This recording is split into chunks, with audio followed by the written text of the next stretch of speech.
Alléluia, le Seigneur est avec moi. Alléluia, je suis fidèle dans ses voies. Bonjour à tous, vous allez bien? Moi aussi. Vous savez, je dis toujours moi aussi, c'était dans un film ça. C'était une dame qui voulait faire croire qu'elle était très distinguée et qui dit, quand on lui demandait, quand elle disait comment allez-vous? Très bien, et vous? Moi aussi. Ça faisait drôle. C'était une liaison mal à propos. Hein, comme, voilà. On va faire une lecture dans Matthieu 24, 6-8. Je crois que le film, ça s'appelait Victor et Victoria. C'est très joli. C'est avec Julie Andrews. C'est très joli. C'est une histoire vraie, un peu romancée, mais voilà, c'est un vieux film. Matthieu 24, 6-8. Vous y êtes? C'est Jésus qui parle et qui dit « Vous allez entendre parler de guerre et de rumeurs de guerre. Gardez-vous de vous alarmer, car ça doit arriver, mais ce n'est pas encore la fin. Une nation se dressera contre une nation, un royaume contre un royaume. Dans divers lieux, il y aura des famines, des tremblements de terre. Mais tout cela ne sera que le commencement des douleurs de l'accouchement. » Amen. Seigneur, veuillez bénir ces paroles que je vais dire ce matin, afin que cela donne du courage à mes frères et sœurs qui m'écoutent. Au nom de Jésus. Amen. Alors des guerres, il y en a toujours eu.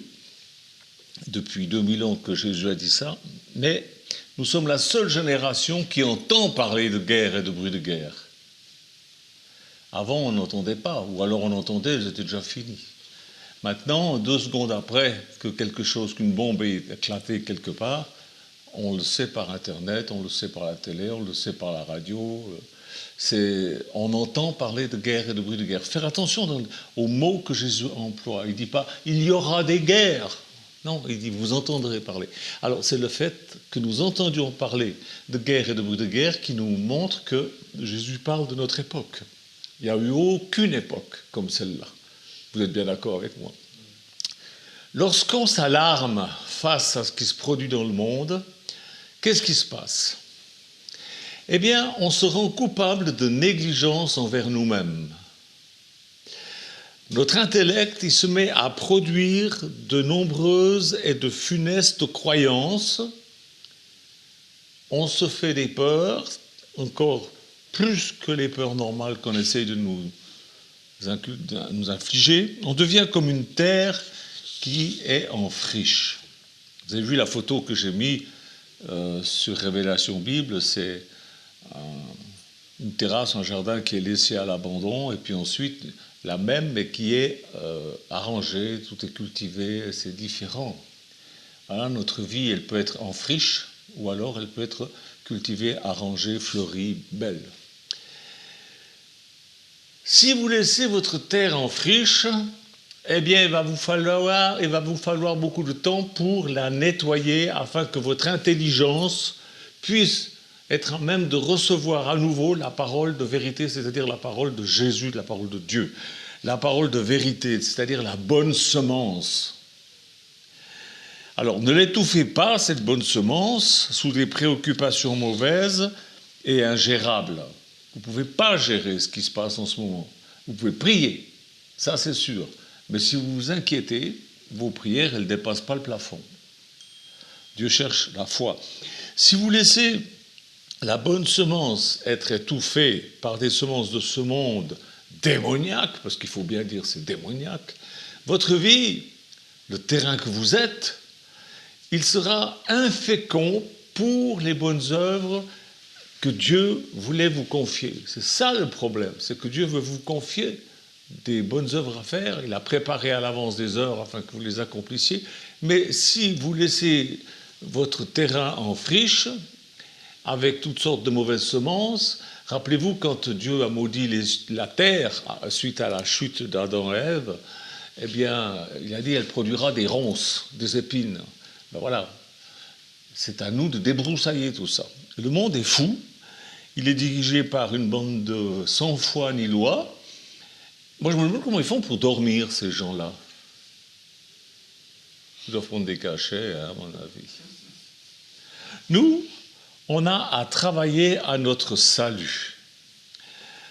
En ces jours vraiment difficiles, nous devons plus que jamais prêter une attention plus intense à la parole incorruptible de Dieu.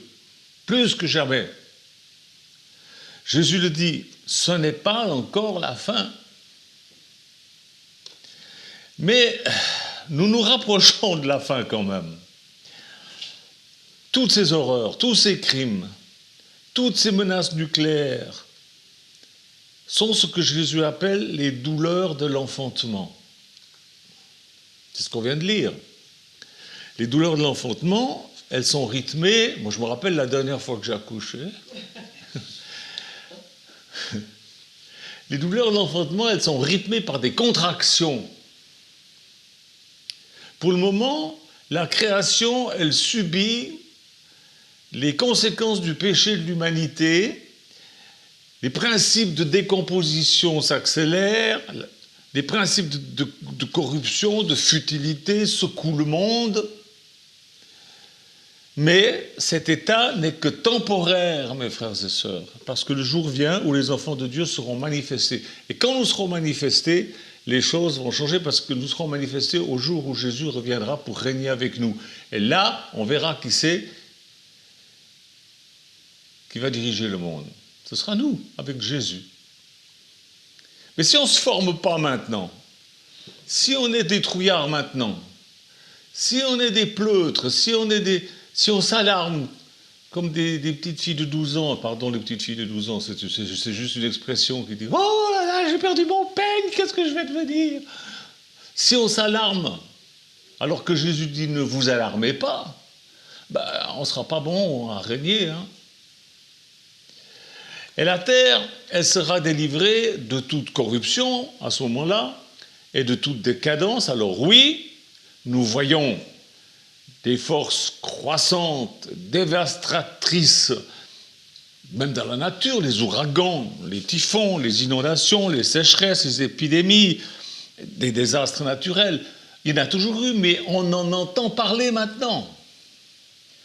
On en entend parler parce qu'on a des moyens de communication formidables qui n'existaient pas du temps de Jésus et qui n'existaient pas encore au début du 19e siècle, ou même du 20e siècle. Nous voyons aussi les guerres, nous entendons parler de ça, nous voyons l'aveuglement des religieux, nous voyons les famines, nous entendons parler de toutes sortes de maladies nouvelles, c'est effarant. Des tremblements de terre, accompagnés des persécutions. Savez-vous que 360 millions de chrétiens sont persécutés à l'heure actuelle dans le monde, c'est-à-dire un chrétien sur 7 ?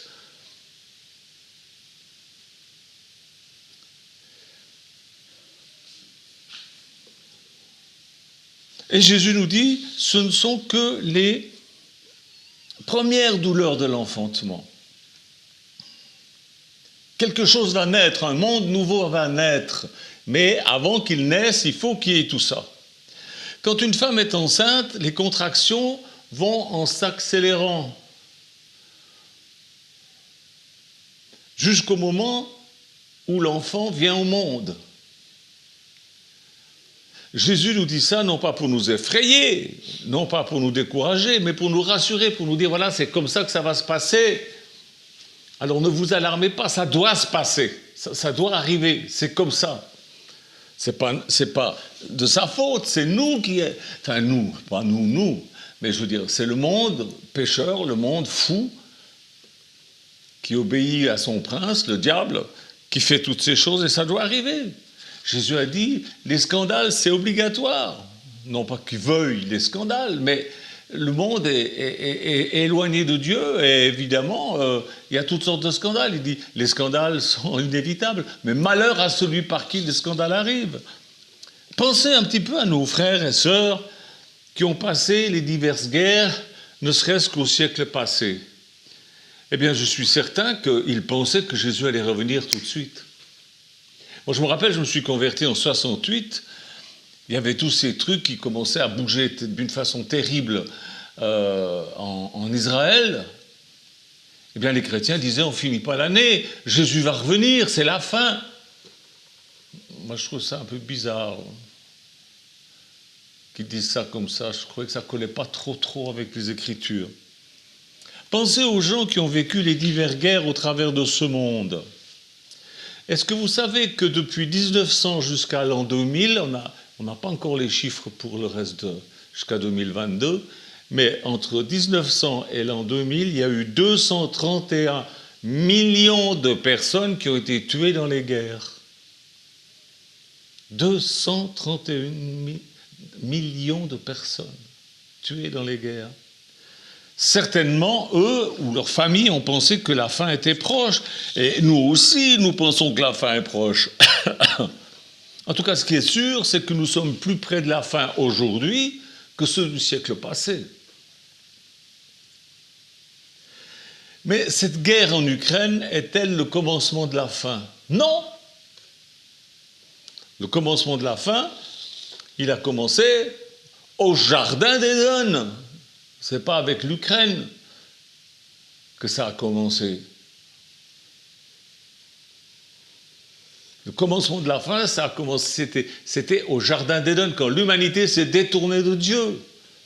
La mort est entrée là, dans ce jardin, dans un jardin.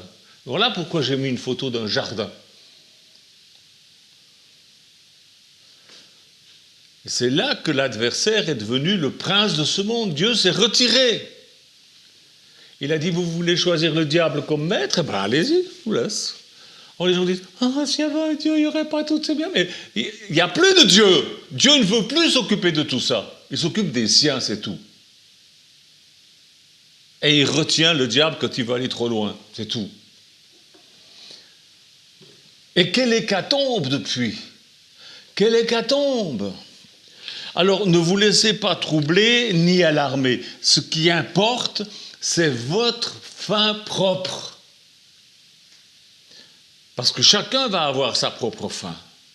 Et chacun ignore le terme de sa propre existence sur cette terre. Alors occupez-vous de la fin de votre propre vie.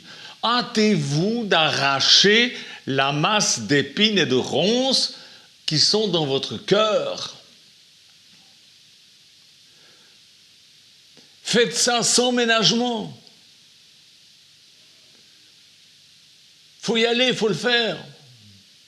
Si vous ne le faites pas, il se pourrait que vous n'ayez pas le temps de vous en débarrasser au moment où vous devrez être propre pour partir à la rencontre du Seigneur. Parce que beaucoup, il y a beaucoup de gens, ça fait trop longtemps que leur vie est en friche. Il ne faut plus attendre, il faut se mettre à nettoyer tout ça. Employez l'essentiel de votre temps, de vos efforts à ce nettoyage, mes frères et sœurs. C'est ça qui est important. Vous ne pouvez pas gérer l'Ukraine, vous ne pouvez pas gérer tout ça. Mais vous pouvez gérer votre propre vie. Sinon, vous risquez de vous laisser aller à être surpris comme des serviteurs incapables pour avoir cédé à vos mauvais désirs, à vos mauvaises pensées, à votre négativisme. C'est ça les serviteurs incapables.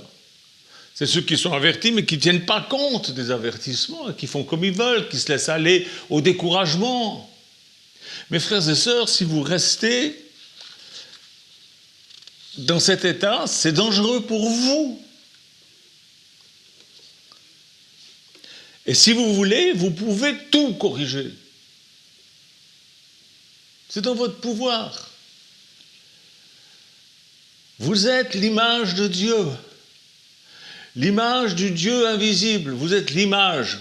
Ceux qui se prosternent devant des images, ils n'ont rien compris. L'image de Dieu, c'est nous.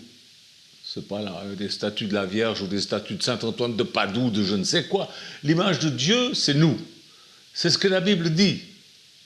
Il n'y a pas d'autre image de Dieu sur la terre que les chrétiens.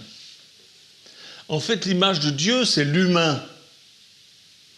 Mais l'humain qui veut faire acte de piété envers Dieu et qui fait du bien autour de lui dans la création. Parce que maintenant, tout le monde ne porte pas l'image du Dieu vivant. Il y a beaucoup de gens qui ne sont plus que des caricatures de Dieu, qui sont même des incarnations du diable. Ceux qui possèdent la ressemblance avec le Créateur sont ceux qui se laissent renouveler dans leur intelligence par la Bible, par la parole de Dieu. Pas par des songes et des fables. C'est pas que je ne crois pas aux songes, mais il n'y a rien qui vaut la parole de Dieu. Les songes peuvent être erronés, les visions peuvent être erronées, tout ce spiritualisme peut être erroné. La Bible, c'est ça qui est une base sûre pour notre vie. Alors, comment rendre hommage à l'image de Dieu qu'est l'homme? Eh bien, aider par la nourriture ceux qui ont faim. Aider par donner des boissons à ceux qui ont soif. Un vêtement à celui qui est nu. La sollicitude à celui qui est malade, un toit à celui qui est sans domicile, faites des visites à ceux qui sont en prison, ceux qui sont dans les hôpitaux. Moi, je me rappelle d'un frère qui disait « Ah, moi, je déteste aller dans les hôpitaux, ça sent mauvais. » Je ne veux pas vous donner tous les détails, mais je dirais comme Jésus, faites aux autres ce que vous voudriez que les autres vous fassent. Voilà. Et souvenez-vous qu'à celui qui fait cela, qui donne, eh bien Dieu lui donne un bon salaire. Celui qui donne rien, il ne reçoit rien. Jésus dit, celui qui donne, il sera versé dans le pan de son vêtement une bonne mesure serrée et secouée, l'abondance. Vous ne croyez pas à l'évangile de l'abondance? Vous avez bien tort. Il y a des faux prédicateurs de l'abondance. Mais le message de l'abondance est bel et bien dans la Bible. Jésus a dit, je veux vous donner la vie et la vie en abondance. Que quand vous vous levez le matin pour aller travailler, vous dites quoi? Je vais gagner ma vie. Parce que si vous ne gagnez pas votre vie, si vous n'avez pas de quoi manger, comment vous faites? Ben, Dieu va pourvoir à tous vos besoins si vous pourvoyez aux besoins des autres. Alors, en fait, c'est selon le même principe qui veut que celui qui n'accepte pas d'agir comme Dieu veut qu'on agisse, ben il sera châtié pour avoir négligé l'image. L'image qu'il est lui-même et l'image de ses frères et sœurs.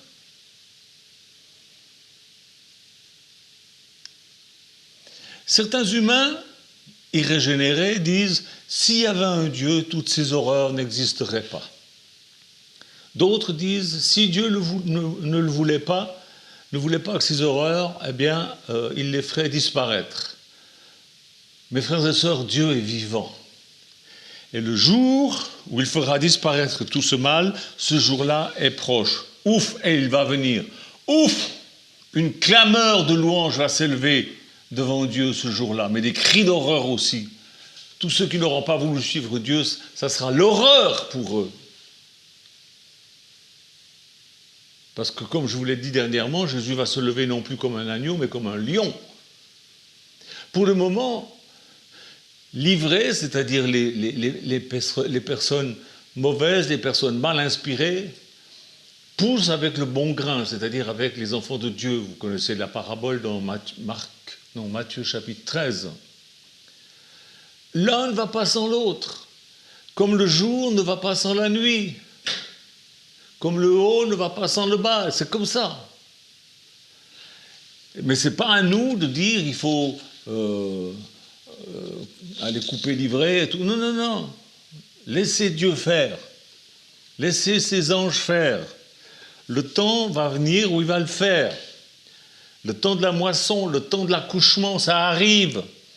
Ayez du discernement, sachez dans quelle époque nous vivons.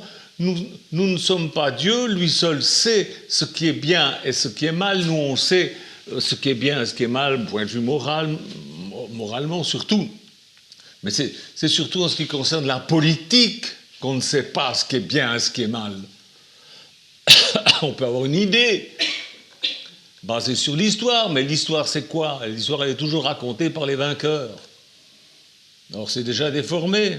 C'est quoi la politique? C'est la mise en question des institutions qui existent et leur changement par des actions collectives, délibérées. Et l'histoire de ce monde, elle est racontée par les vainqueurs, par leur imaginaire. Mais l'imaginaire des uns n'est pas l'imaginaire des autres. C'est de nouveau la confusion. Regardez ce qui se passe en religion, c'est pareil. C'est pareil. Les institutions se sclérosent. Je parle aussi bien de la politique que de la religion, là. Ça se sclérose, ça se dogmatise, et tout ça, ça prend des allures d'absolu.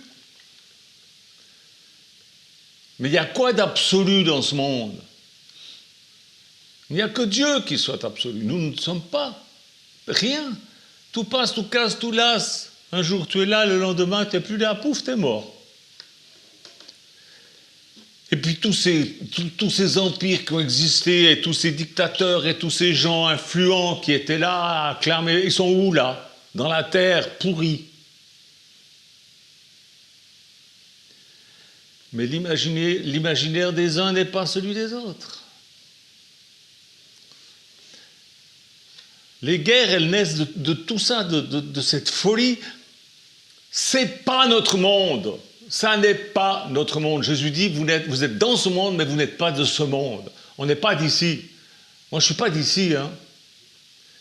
Pour moi, une des raisons de mon amour pour les Saintes Écritures, c'est de stimuler mon imagination. Et j'aime imaginer ce que seront les nouveaux cieux, la nouvelle terre, ce qu'on aura à y faire. D'après les informations que la Bible nous donne, les gens de ce monde, ils donnent un sens selon leurs sources d'interprétation et d'inspiration.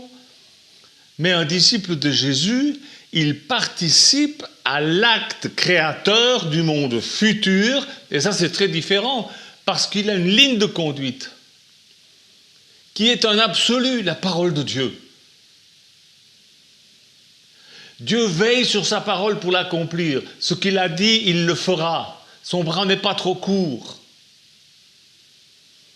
La parole de Jésus, ne vous alarmez pas, nous donne l'occasion de réfléchir, d'imaginer, de méditer ce que le monde méprise, ce que le monde occulte, ce que le monde oublie ou veut oublier. Laissons aux gens de ce monde leur politique, leur religion, leur obscurantisme, leurs inquisitions. Ils disent que les obscurantistes, c'est nous. Ha, ha, ha. Souvenons-nous, mes frères et sœurs, que nous n'avons pas à nous alarmer. Jésus dit, quand vous verrez ces choses arriver, relevez la tête, car votre délivrance est proche. Alors, relevez la tête, relevez les cœurs, soyez courageux, relevez les manches aussi, puis arrachez toutes les mauvaises herbes, les épines et les ronces qui sont dans votre cœur, toutes ces haines, toutes ces jalousies, toutes ces bêtises, ces mesquineries, ces machins de famille, ces trucs bêtes qui vous empoisonnent la vie et qui empoisonnent la vie des autres. Enlevez ça de votre cœur et vous serez bénis. Amen, amen, amen. Que Dieu vous bénisse. Au nom de Jésus, soyez bénis, soyez fortifiés et faites ces choses dans la paix. Amen. Au revoir.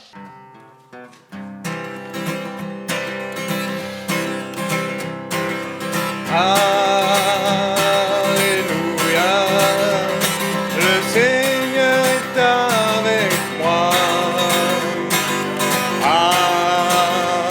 Alléluia, je suis fidèle dans ses voies. Hosanna, ses promesses sont pour moi. Hosanna pour le roi, même si je tombe, il me relèvera.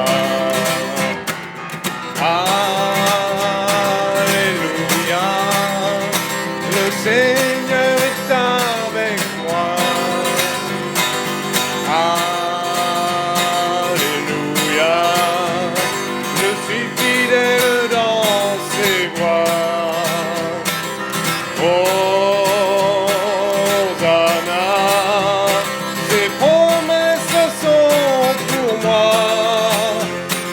Hosanna pour le roi, même si je tombe, il me relèvera. Alléluia, le Seigneur est avec